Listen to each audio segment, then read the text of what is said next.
very, very big on, as I said, I wanted to change the narrative for myself. Instead of saying, this is who I am, this is where I've come from, this is, what my lot in life, which was going to be a life determined by other people and what they got from me. And I was very much, fuck that. No. I'm the architect. I will decide. If I'm going to fuck up, then I want to be able to put my hand up and say, wow, I did that. I'll do it different next time. Because I learned that's where my power is. My power is in being able to say, I am responsible for everything in my life, everything. Yeah. And then it doesn't matter. It doesn't matter what labels anyone else gives me.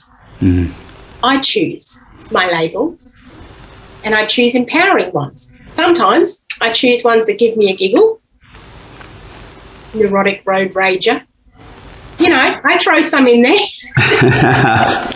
I might borrow that one. Yeah, you can have that one. That's fine. However, I really, it's what spurred my passion to, initially I started working with women to overcome childhood trauma in my business because I really wanted to pass the message on that your past is your power if you choose to own it. If you choose to say, yes, all that happened, and what am I going to do with it to create my future? Profound. So, I think. So not just your own, becoming, I guess. Yeah. And now having working with women doing this for how long? I was working with women in trauma for about, let's say 12 months. Okay. And then... not for the last one. You mean it's like, it was longer than 12 months, isn't it? No, that's the cool thing, Adam. Get this. So as I said, I started on this big journey to figure out who the heck I am, right? I didn't actually, as I said, I went and studied some different things, psychology and counselling, and I did various jobs of a helping nature. I worked in mental health for a while, being a mentor and things like that. However, it wasn't targeted, and it wasn't I was working for other organisations and things like that. I stepped into deciding that I was going to help people my way only in 2020. That is when I learned NLP in February 2020. So before that, when I say that I would help people, I worked for the government in for those who know it, in Centrelink. I worked on the phones helping people. That's what I did. And then I went and learned NLP in February 2020, mind blown. And I said there and then to the trainer, can you please tell me how I can learn more about this, because I am going to become a trainer and teach people how to do this. I'm having an emotional day today. Emotional day. Oh, trainer. It just got a whole lot sweeter for me because I thought, I didn't realise you'd really connect with it so soon. Because I've also sat on the, I've been like your number one fan from over here, I just think that's beautiful, and obviously and I know other things that have happened that you've had to deal with, which just makes me love you even more.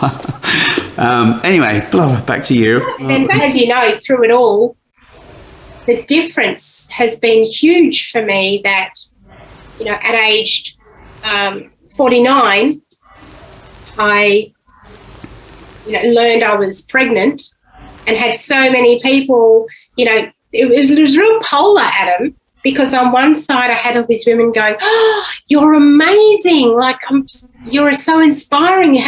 Having a baby at 49, wow!" No, because that's when I met you. Yeah, that's when we met. And yet on the other side were, again, you want to talk about bias. There was women who had said, "Oh, what are you going to do? What a terrible accident. Gosh, you must be just beside yourself."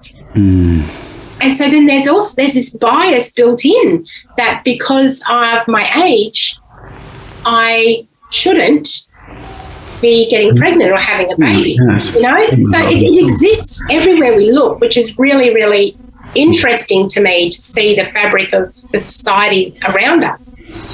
And interesting about that, when you talk about bias, when I went to the doctor to get it confirmed, and the doctor got the results, he said, yes, I can confirm, yes, you are pregnant. So do you want to talk about termination? Do you want to look at what? And I stopped for a minute and I thought, people are not their behaviours. Okay. Down for the world. And yeah, that was his first thought. We're here to talk about termination. So interesting, right? And I handled the pregnancy really well. Unfortunately, at 18 weeks pregnant, our little son passed away. So I went through that journey of actually having a stillbirth and all the things associated with that. Meanwhile, still also, I was in the middle of facilitating an NLP practitioner course.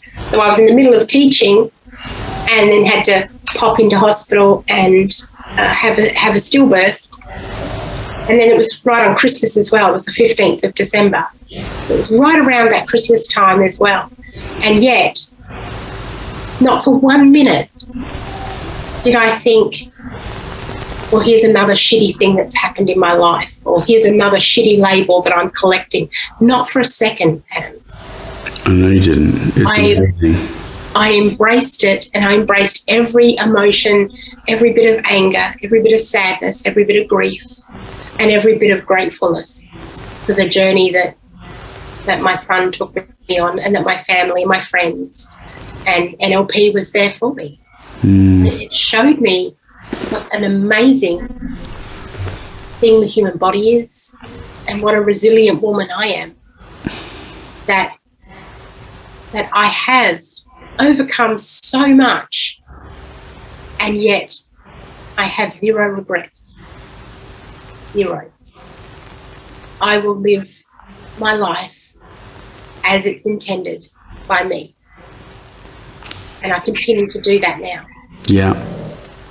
So, and that brings us to today, where I just get giddy when I get a message from Adam saying, "Do you want to pop on for a chat, love?" Oh, honestly, I was like, I'm sending her a video message. It's got to be done.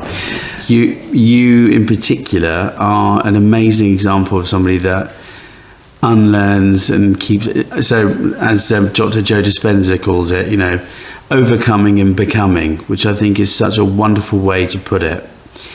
I do like that. I think you're amazing. Thank you. I do. Thank you. I'm very grateful for people like yourself. I really am. I'm so happy that our paths crossed, and I mean that with every. Don't you make me cry again.